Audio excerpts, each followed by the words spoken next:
Hello everyone, কে কে আছো যে আমার মতো চিকেন খেতে ভালোবাসো? তো তারা দেখে নাও কি করে চিকেনটা রান্না করতে হয়। প্রথমেই কড়াইয়ে তেল দিয়ে দিতে হবে, তাতে জিরা ফোড়ন দেওয়ার পর কুচি করে রাখা পেঁয়াজগুলো হালকা করে ভেজে নিতে হবে। তারপর অ্যাড করতে হবে আদা, লঙ্কা, রসুন, পেঁয়াজ বাটা। এগুলো ভালো করে ভেজে নিতে হবে যতক্ষণ না পর্যন্ত এর কাঁচা গন্ধটা যায়।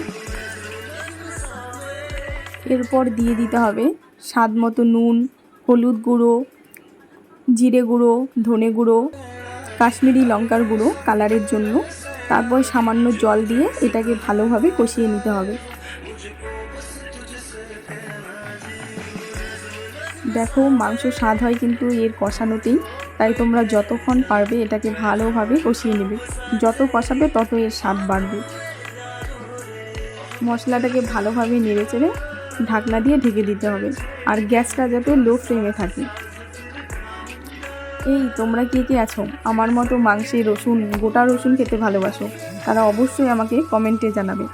তারপরে মাংসটা দিয়ে দেওয়া হলো। এই মাংসটা ছিল আসলে লোকাল মুরগি, হয়তো বাড়ির মুরগি যেটাকে বলে সেটা।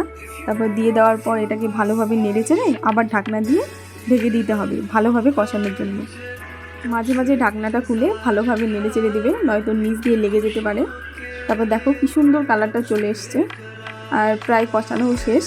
এই পর্যায়ে তোমরা জল দিতেও পারো, আবার নাও দিতে পারো। তো আমি হালকা একটু জল দিয়েছিলাম। তারপরে একটু গরম মশলার গুঁড়ো দিয়ে নামিয়ে নিলেই রেডি আমাদের চিকেন কষা।